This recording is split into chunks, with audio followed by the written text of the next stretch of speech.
If you drove through Kingston or Montego Bay between 2010 and 2018, you couldn't miss them. Chinese-owned auto repair shops popping up everywhere, packed with customers while local mechanics watched in frustration. These shops weren't just another business, they were a revolution. Faster service, lower prices, and a no-nonsense approach that Jamaican drivers loved. But then, just as suddenly as they appeared, they vanished. What happened? How did Chinese mechanics dominate Jamaica's auto repair industry so quickly? Why did they face such fierce backlash? And what does their sudden disappearance say about competition, regulation, and the survival of local businesses? This is the untold story of how Chinese auto shops took over and why they didn't last. From corner stores to car repairs, how Chinese entrepreneurs entered the market. Chinese immigration to Jamaica isn't new. For decades, Chinese Jamaican families ran successful businesses, from supermarkets to wholesale shops. But in the early 2010s, a new wave of Chinese entrepreneurs saw an opportunity in an unexpected sector: auto repairs. At first, it seemed like an odd fit. Mechanics in Jamaica had always been a local trade passed down through generations. But these new shops had a different approach: speed and efficiency. While some Jamaican garages took days for simple repairs, Chinese-run shops promised same-day service. Lower prices, labor costs were cut in half, thanks to family-run labor and bulk imported parts.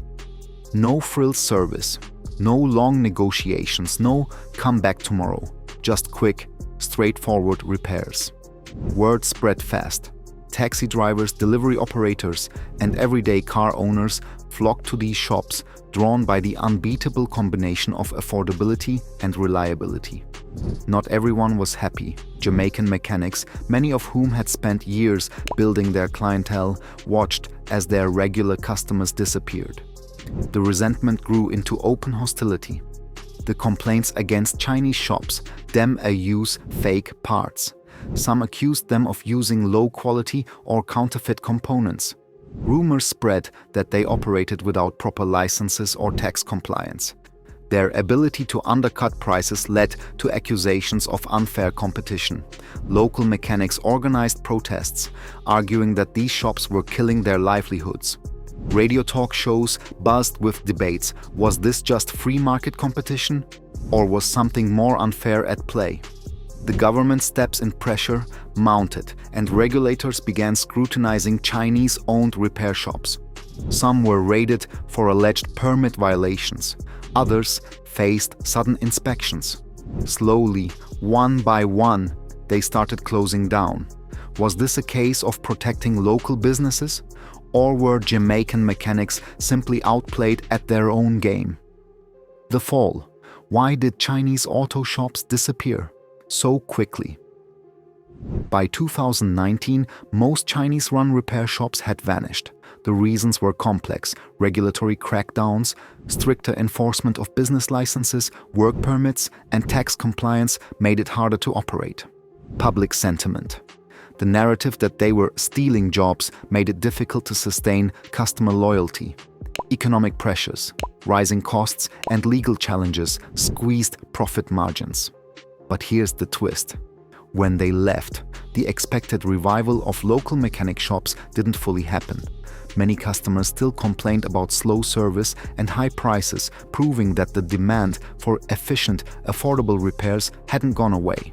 The aftermath. What's left behind?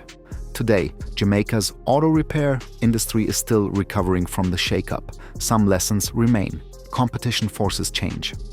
The presence of Chinese shops pushed some local mechanics to improve efficiency. When businesses undercut each other too aggressively, everyone suffers.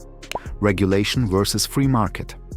Should the government protect local businesses or let the market decide? Final question. Was this fair or foul? Some say the Chinese mechanics were unfairly targeted. Others believe they disrupted an industry that needed protection. But one thing is certain: their rise and fall left a permanent mark on Jamaica's auto repair business. What do you think? Were they a threat that needed to be stopped, or were they just better at the game? Drop your thoughts below.